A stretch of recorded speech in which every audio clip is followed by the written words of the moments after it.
Buenos días, bienvenidos a una sesión más de este podcast Café y Política. Pues como cada sábado acá nos acompañan estudiantes del 10º semestre de la licenciatura en Ciencias Políticas y pues en esta oportunidad también nos acompaña el doctor Marlon Ayala. Él es catedrático de precisamente esta facultad, compañero, y pues la compañera Jessica Fuentes, estudiante del 10º semestre de Ciencias Políticas. Como cada sábado pues abordamos diferentes temas y hoy no es la excepción, un tema bastante interesante y pues que va a prestar mucho al análisis y a la discusión, sobre todo como hablamos en la sesión anterior, pues con ese pensamiento crítico que pues caracteriza al estudiante de Ciencias Políticas del Centro Universitario de San Marcos y pues obviamente también como docente pues también ese tipo de análisis en relación a los diferentes fenómenos dentro de la disciplina que nos compete estudiar. Pues un tema bastante interesante como lo es la corrupción y los costos tanto económicos como políticos que esta misma representa en Guatemala y para la sociedad. Creo que iniciamos, compañera Jessica. Mucho gusto, buenos días, licenciado Marlon, muchas gracias por aceptar la invitación. De verdad que a mí me da mucha alegría saber que su persona está con nosotros. Aparte de ser un docente en el área de ciencias políticas, pues tiene una licenciatura en economía y un doctorado, entonces creo que de ver desde el enfoque económico y político la corrupción, creo que se va a tornar demasiado interesante. Pues como usted lo ha mencionado, la corrupción dice que es tan antigua y es parte, incluso dice que del ser humano, ¿verdad? Hay algunos datos que revelaban eso. Y pues, como les mencionaba, es tan antiguo. Dice que empezó algunos escritos o algunas personas que se han dedicado a poder llevar datos o evidencia de esto. Dice que empezó la corrupción a partir de que el ser humano dejó de ser nómada o andar en grupos nómadas a empezar ya a tener una organización dentro de grupos, por ejemplo las aldeas o los pueblos que empezaron ya a organizarse para poder hasta cierto punto mejorar su condición de vida. Platón habla, creo que es uno de los filósofos o alguna de las personas más antiguas que habla sobre la corrupción como el poder que corrompe al ser humano. Y la Organización Mundial habla sobre que la corrupción es el uso del poder para beneficiarse individualmente y dejar al colectivo fuera de este beneficio, ¿verdad? Entonces, les quiero comentar que existen escritos desde el año 1198 a.C., donde habla que se generó un documento donde los funcionarios de Egipto le quitaban la comida a los subordinados. Y entonces el faraón pues no sabía de esto, entonces los subordinados empezaron a manifestarse que la comida, el alimento no les llegaba a ellos. Entonces una de las acciones que hizo pues el faraón fue evidenciar públicamente a estos funcionarios, podríamos decirle, de que pues estaban actuando ilícitamente y estaban dejando por un lado el tema del bienestar colectivo. También dice que en 1860 también en el Código de Hammurabi, esto es antes de Cristo, existían ya algunas amonestaciones para los jueces que caían en ese momento pues no se llamaba corrupción, pero sí que actuaban favorablemente a través de un beneficio personal para dictar alguna sentencia positiva para alguien que había cometido algún crimen o había afectado a alguien más. Entonces, estos datos los encontré en un escrito que se llama Historia de la Corrupción de Juan Roberto Zavala, que es docente de la Universidad Pública en México. Entonces, dice que en el Imperio Han, por ahí del año 202 a.C. y 220 después de Cristo también, estuvo de moda el nepotismo. Y allí decidieron darle más dinero a los funcionarios y le llamaban, lo tenían como dentro de un rubro que se llamaba alimentar la corrupción, para evitarles a ellos que robaran, o enriquecerse de manera ilícita y afectar mucho más los intereses de ese Estado, ¿verdad? Entonces, pues como una pequeña reseña de que la corrupción existe y es más antigua, incluso que la humanidad como tal, ¿verdad? Pues qué interesante, bueno, un acercamiento acerca de lo que pues, nos cuenta la historia del tema de la corrupción. Realmente es bastante interesante conocerlo, pero también a la vez es preocupante saber que este tema tan, bueno, que pues en nuestro país es muy controversial, más cuando está dentro del marco político, pues hablar de este tipo de temas pues se vuelve muy controversial, pero a la vez preocupante porque parte de todo esto, digamos, de hablar de temas de corrupción y todo, es el reflejo también muchas veces de las condiciones de vida que hoy en día tenemos dentro de nuestra sociedad. Y pues para ello el tema, pues el costo de la corrupción en tema económico, pues doctor Marlon, ¿qué piensa de ello? Bien, muchas gracias. Quiero partir de algo que es fundamental cuando uno habla del concepto de corrupción. Y yo me voy mucho más atrás, con los Neandertal y con los Sapiens. Ahora, entonces, el ser humano desde que aparece sobre la faz de la Tierra, en el pensamiento Neandertal, pues está establecido en un solo lugar. Y entonces no va generando pensa. Hay una distribución, hay un modo de comunidad primitiva, de distribución, etcétera, etcétera, etcétera. Pero con el otro no, con el Sapiens no. Entonces el Sapiens es de carácter más intelectual. Y entonces el Sapiens lo que hace es aprovecharse cuando se vincula ya con el Neandertal, se vinculan y entonces empieza a generar un pensamiento mucho más profundo, mucho más grande. Y entonces ahí empiezan a hacer la parte de la corrupción, ¿verdad? Entonces el sistema, por ejemplo, de pensamiento del Neandertal no es igual al del otro, ¿verdad? Y entonces el intelectual, que es el Sapiens, empieza a buscar ya formas de ver cómo se va aprovechando de las situaciones del otro. Y entonces eso nos lleva a la historia que nos comentaba compañera Jessie, ¿verdad? Entonces cuando nos actualizamos ya en ese sentido, se sigue manejando de la misma forma, ¿verdad? Entonces el que está pensando en corromper se está aprovechando, digamos, de esa parte del Neandertal, ¿sí? Y entonces, si yo, por ejemplo, trabajo en una institución pública, ¿cómo me voy a volver corrupto?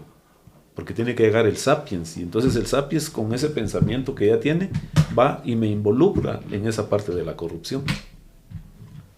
¿Sí? ¿Me explico? Entonces, desde ese momento, por ejemplo, seguimos arrastrando esas cadenas históricas. Entonces, ¿quién está pensando en corromper? ¿Y quién está recibiendo la parte de la corrupción? Por ejemplo, en las instituciones públicas, obviamente cuando a mí me dan una parte, cuando me dan un porcentaje de lo que me pueden corromper, ¿a quién estoy afectando de una forma directa? Yo me estoy embolsando y quizá voy a obtener mucha plata, pero eso tiene un costo, y el costo va a ser primero financiero y después económico.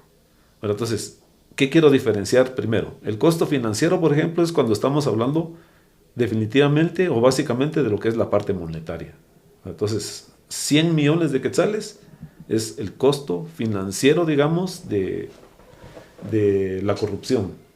Pero si yo me voy a la parte del costo económico, el costo económico involucra al Estado completo, 18 millones de guatemaltecos.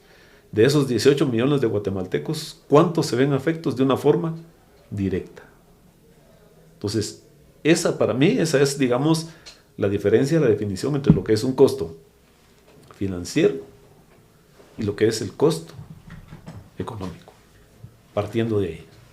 Gracias. Y de lo que usted ha mencionado, es importante resaltar que entonces la corrupción es multifactorial, que no solo influye en un área o que solo va a afectar un área de la sociedad, el área económica, el área social, político, etcétera, sino que existen multifactores o hay muchos factores involucrados y por eso es que se le llama multifactorial.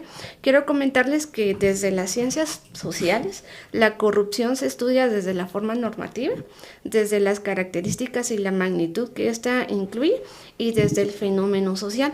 Entonces, también hay otras categorías para estudiar la corrupción y está la gran corrupción, está la corrupción estructural, la sistémica o endémica, la pequeña corrupción, el renterismo y el clientelismo. Entonces, desde estas categorías nos damos cuenta que no solo afecta a las organizaciones, a los funcionarios, sino que también nosotros como ciudadanos civiles, podríamos decirlo, también estamos inmiscuidos en eso. Entonces vemos corrupción en el Estado, en las instituciones, en la sociedad, en la universidad, en el mercado, si queremos hacerlo desde lo macro a lo micro. Entonces sí es multifactorial, existen varias categorías para estudiarlo. Sin embargo, creo que el día de hoy nos vamos a centrar en lo estructural. Entonces vamos a evaluar más que el comportamiento individual, sino vamos a hablarlo desde el punto de vista colectivo y desde la forma normativa. Entonces ya mencionaba el licenciado Marlon, ¿verdad?, que cuando hablamos del costo económico también hay otro ente o otro factor que es el costo financiero y cómo esto repercute hasta cierto punto en lo más bajo de la pirámide social, que es el ciudadano de a pie. Entonces quiero comentarles también de que ya el Banco Mundial y de Transparencia Internacional habla que la corrupción es la utilización del poder para el beneficio personal, y dentro del ranking Guatemala ocupa el puesto 146 de 180 países a nivel mundial, y el parámetro es de 0 a 100. Quienes están más acercados al 100 es quienes tienen menos índices de corrupción. Es un estado, un país donde hay más transparencia hasta cierto punto, pero quienes están más cercanos al 0 es quienes son los países más corruptos. Y Guatemala tiene una puntuación de 26 puntos, si no mal recuerdo, y eso lo ubica en el puesto 146. Uh-huh. Del 2021 para el 2024, pasamos del puesto 148 al 146. Entonces, ya nos alejamos un poquito, somos un poquito menos corruptos, pero habría que identificar los factores también que involucra el tema de la corrupción, desde la estructura, desde la gran corrupción y desde el tema normativo, ¿verdad? Yo les quiero comentar de que a la hora de estar haciendo este tipo de investigaciones se habla también de la política criminal. Cómo es que, por ejemplo, países como Colombia y países como México, en estado, no sé si es estado, no recuerdo bien, Aguascalientes, como ellos ya están hablando de la política criminal, que se refiere prácticamente a un seguimiento desde la normativa, desde la ley, a personas que incurren en afectar los intereses del Estado como tal. Aquí ya se viene a hacer toda una evaluación, ¿verdad? Porque cómo las instituciones de Guatemala están encarando o están enfrentando temas de la corrupción. Fuera de cámaras estábamos hablando de que solo en el gobierno de Yamatei anualmente la corrupción costaba 60,000 millones de quetzales. Y si no me recuerdo, el 30% del presupuesto nacional se va para temas de corrupción. Entonces vemos que es una red que no solo afecta, y aquí ya se ven involucrados municipalidades, se ven involucrados los CODEDES, hasta incluso los COCODES, ¿verdad? Que son organismos, instituciones o sí, órganos de coordinación a nivel micro, también se ven involucrados. Y les comentaba también de que hay instituciones o estudios que se han hecho que las empresas que más se prestan al tema de corrupción a nivel guatemalteco desde el punto de vista privado pues son las constructoras y las farmacéuticas. Y de ahí se puede desglosar bastante el tema, ¿verdad? Pero regresando a lo que había usted comentado, pues es importante señalar y recalcar que la corrupción no solo afecta el tema económico, financiero, sino afecta socialmente, afecta políticamente, y los más afectados pues somos nosotros, los ciudadanos a pie, hasta cierto punto, pero hay todavía otro nivel en la pirámide poblacional que es mucho más afectado, y lo que también hablábamos hace un momento, el tema de la pobreza, que no vamos a ahondar en eso, pero que se ve reflejado en los índices de cómo está Guatemala a nivel de sus, valga la redundancia, indicadores sociales. Pues son datos bastante preocupantes. O sea, es el reflejo del sistema que tenemos. Lamentablemente, pues no son datos nada alentadores, porque pues demuestran que sí, nuestro país sufre bastante el tema de la corrupción. Y esto, al final de cuentas, pues repercute directamente en la sociedad.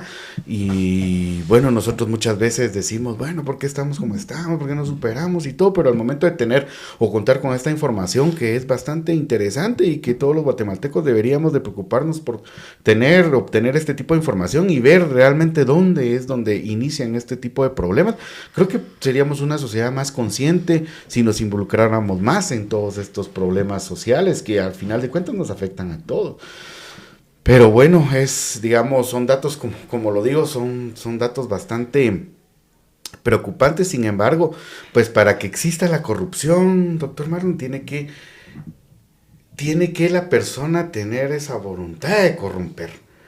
Porque considero yo que no es que usted llegue a un puesto y que el puesto cuando firme diga va a ser corrupto y firmo aquí.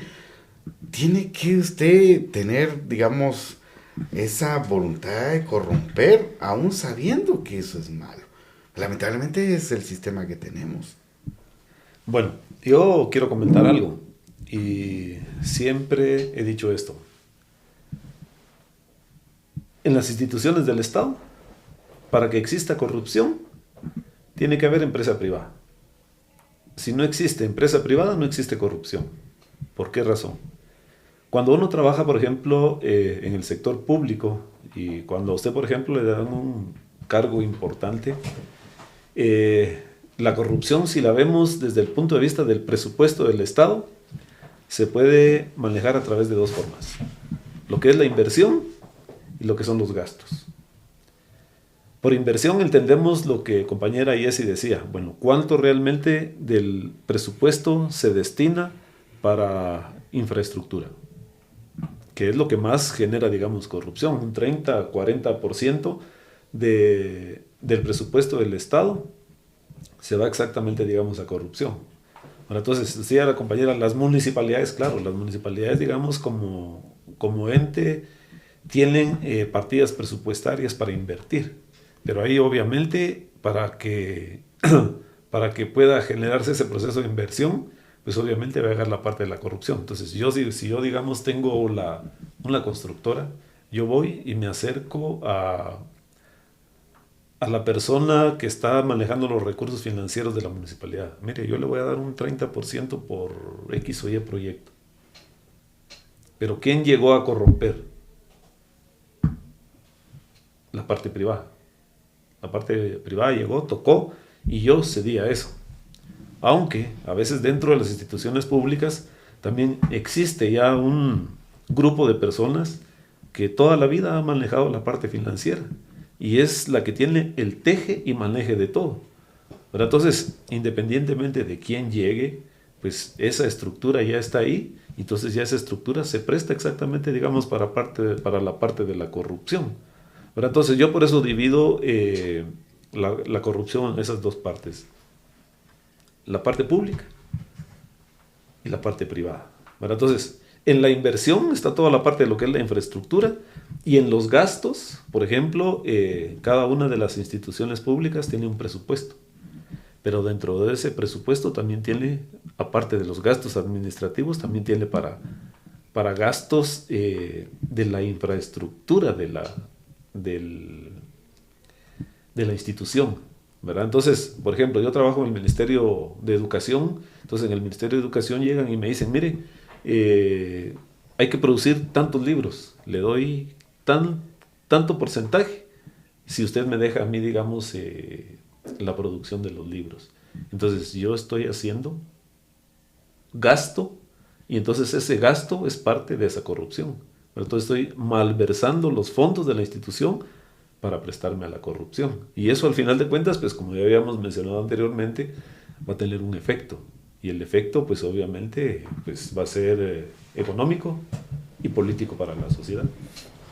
Tal vez algo que, respondiendo a lo que usted preguntaba, ¿verdad? De que no es circunstancial. O sea, la corrupción no es circunstancial, sino es que mis circunstancias me llevan a que yo quiera ser corrupto. No, porque la persona tiene capacidad de elegir. O sea, ciertamente ya el licenciado ha mencionado que, pues, yo sé cosas, sí. Les comento que trabajé para el sector público y privado, he trabajado para ambos y me tocó trabajar para este tipo de organizaciones que hasta cierto punto se prestan para ello. Pero no hay alguien que uno mire, le voy a, si usted no me deja este proyecto, pues yo lo asesino. Hasta cierto punto no hemos llegado a esto en algunas áreas. Ajá. Pero hay otras, o sea, a lo que yo quiero llegar es de que ciertamente la teoría nos dice que no es circunstancial y que el ser humano tiene la capacidad de elegir entre si se es o no se es corrupto, pero ahorita el crimen organizado está potente y fuerte, no solo a nivel nacional, sino latinoamericano, en muchos sectores. Y hay personas que han tenido que ceder a caer a temas de corrupción porque están siendo amenazadas con que van a ser atentadas contra su vida, o si no es contra ellos mismos, es contra la familia, ¿sí? Entonces, ciertamente no es circunstancial, nos dice la teoría, pero ya en la práctica hasta cierto punto, pues sí, hasta yo de plano no tuve otra salida que caer en esto, ¿verdad? Pues he tenido la oportunidad de conocer personas que se dedican a trabajar para el gobierno en puestos de decisiones, en puestos donde toman decisiones importantes, y sí han recibido amenazas de por qué es que no se les conviene en la adjudicación de ciertos proyectos, ¿verdad? Entonces, pues, como les digo, no es que estén con una pistola o con un arma ahí diciéndole sí o no, pero podríamos decir que aquí la teoría se cae hasta cierto punto porque nos dice no es circunstancial, pero en la práctica sí, a veces las circunstancias llevan a las personas y corrompen, ¿verdad? Corrompen toda una estructura y desde allí pues se vienen alimentando y se vienen fortaleciendo. Por supuesto, pues parece que, bueno, hablando con ustedes y todo lo que dicen, pareciera que el mismo sistema como que está diseñado para ser corrompido. Y creo que lo han sabido bien utilizar para mal de la sociedad. Lo que usted dice, pues, es una de las, digamos, muchas causas de lo que implica la corrupción en Guatemala, lamentablemente. Pero al final de cuentas creo que en la sesión anterior también yo comentaba acerca de las autoridades que elegimos, ¿verdad? Porque, bueno, yo hacía la pregunta y la vuelvo a hacer nuevamente acá, en este espacio, aquí nos acompaña el doctor, pues decía muchas veces, pues hacía una pregunta con los estudiantes, que al final de cuentas, ¿quién tenía la culpa? Si el político que se postula para un cargo público, que sabe que no es capaz de, digamos, rendir en ese cargo, que no tiene los conocimientos y aún así se postula, o la población que sabiendo que ese político es malo, que no sabe, que no va a ir a hacer nada, lo elige. Es una pregunta que les dejo. Pues esto es parte del costo político de la corrupción, porque entonces existe cierto desinterés, cierto desgaste en la población de no querer participar, de no preocuparse, de no involucrarse. Entonces aquí ya no vemos términos monetarios o económicos, sino vemos la inclinación que está teniendo la población ante la política. Entonces, por ejemplo, hay muchas personas y dicen, no, yo no soy político, es que la política esto, la política con términos negativos, pero creo que es parte del costo político porque ya las instituciones, las personas han perdido credibilidad y eso mismo hace de que la gente no se interese. Entonces, le da el espacio a quienes saben que no pueden gobernar, que no tienen la capacidad, etcétera, de poder postularse, porque sabe que hay cierta indiferencia, hay desapego, hay pues otros elementos dentro de la cultura que va a hacer de que la gente, me quiera o no me quiera, sepa que soy o no capacitado, pues les viene sobrando hasta cierto punto, porque es parte de la estructura que la corrupción ha logrado entablar en la sociedad. Entonces ahí me gustaría, este es prácticamente el costo político de la corrupción, la indiferencia ante esto. Yo quiero agregar un término ahí que creo que contempla muchos de los aspectos que usted mencionaba, lo que es el trauma político-social. Muchos a veces creemos que solamente un costo económico y un costo político y ahí queda todo, no, pero hay un costo psicológico, y el costo psicológico, por ejemplo, es uno de los costos económicos más graves de la sociedad. ¿Por qué razón? Digamos, cuando usted mencionaba, cuando alguien se postula, ¿por qué se postula? ¿Tiene las capacidades para hacerlo o tiene el dinero para postularse? ¿Cómo la sociedad, por ejemplo, tiene esa percepción? La sociedad simplemente, digamos, está en el proceso de la observación mentalmente, digamos, a través de una glándula que se llama la amígdala, y que esa llega en algún momento en que de tanto estarle dando, se rompe. Y en el momento que se rompe, pues obviamente la gente ya entra en un desinterés. ¿Verdad? Entonces, mucha de la población, por ejemplo, que tiene este trauma político, pues ve tan indiferente todo que ya no le interesa nada. Y entonces, cuando usted le dice, ¿por quién vamos a votar?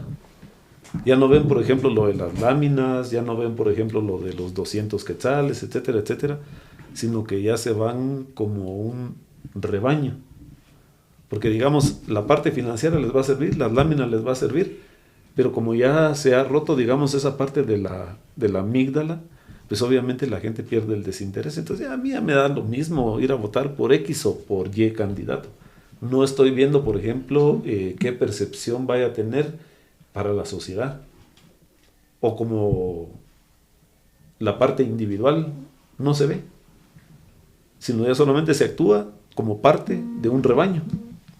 Y ese es uno de los problemas fundamentales, ¿verdad? Entonces, en Guatemala, lamentablemente, el que se postula es porque tiene la plata y porque la misma constitución política de la República se lo permite, ¿verdad? Entonces, la misma parte legal, digamos, no condiciona las postulaciones, sino que realmente, digamos, cualquier ciudadano guatemalteco puede ser presidente, aunque no tenga los conocimientos que merezca, digamos, ejercer cualquier tipo de profesionalismo dentro de lo que es la institución a la cual pueda él optar, ¿verdad? Entonces, no existen, por ejemplo, elecciones populares donde realmente, digamos, para ser candidato, por ejemplo, para alcalde, hubieran algún tipo de requerimientos para hacerlo, para que llenaran la expectativa.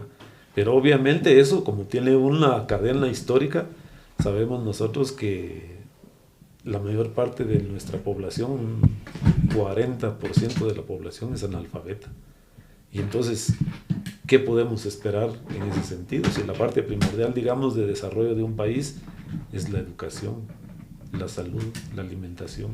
Entonces, si eso no existe, pues, ¿cómo podemos nosotros, digamos, pedir milagros ya en ese sentido? Yo no sé si voy por ahí. Y algo que dice, mencionó el licenciado, y hasta cierto punto, pues, aporta lo que había mencionado de que es multifactorial. O sea, las personas en Guatemala no tienen cubiertas sus necesidades básicas. Entonces también crea cierto desinterés porque no tienen alimento, no tienen trabajo, no tienen seguridad. Entonces, ¿por qué voy a pensar en un bien común si mi bienestar individual, familiar, está por los suelos? Entonces también es parte de que existen otros factores que se involucran y conforman parte ya del tema de corrupción. Entonces ya la gente, y algo que se discutía en el podcast anterior y también el licenciado lo secunda, es el tema de educación. Creo que uno de los pilares muy importantes para poder contrarrestar esto es el tema educacional, pero hay que apostarle hasta las primeras infancias, ¿verdad? Porque creo que desde ahí, si le apostamos a eso, pues vamos a tener resultados significativos, no al corto plazo, pero sí a un largo plazo, pues que nos van a apoyar a poder contrarrestar esto. Claro, bueno, pues yo creo que es, digamos, bastante interesante lo que hemos abordado. Lamentablemente, pues el tiempo apremia y pues recuerden que estamos en el podcast Café y Política, pues nos tomamos un cafecito mientras hablamos de política y pues ya para ir finalizando me gustaría pues ya a modo de conclusión sobre este tema, pues escuchar la de cada uno. Tal vez iniciamos con Dr. Marlon. Bueno, en primer lugar, gracias por haberme permitido participar acá. Yo sé que es un tema muy amplio que pues no nos alcanzaría quizá la tarde ni el café para platicar sobre ello. Pero algo que me llama bastante la atención acerca de la temática que se está abordando es que recordemos que a nivel de Guatemala solo existen 3 lugares donde se maneja el arte de la ciencia política, que es en Chiquimula, en la capital, y ahora en San Marcos. Entonces, si solo miramos ese tipo de cobertura a nivel educativo, en cuanto a lo que es la educación política, si le podemos llamar así, ¿quiénes son los que tienen nada más ese privilegio? Y dentro de ese privilegio, ¿cuántos estudiantes, por ejemplo, aspiran a poder tocar un tema de estos dentro de lo que es la universidad del Centro Universitario de San Marcos?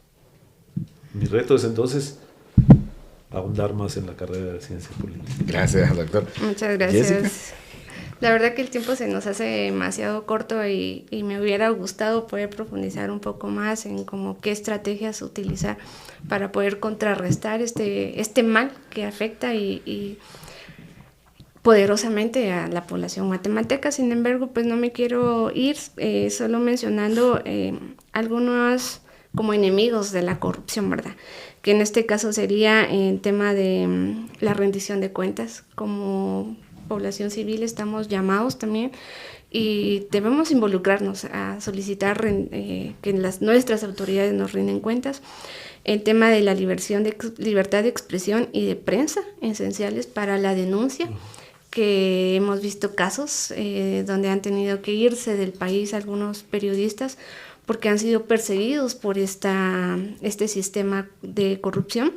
También, pues, esclarecer de mejor forma las reglas, procurar temas de transparencia, canales eficientes de denuncia, actuación inmediata de las autoridades y castigo de los corruptos, que es lo que engloba, y en algún momento lo mencioné, la política criminal.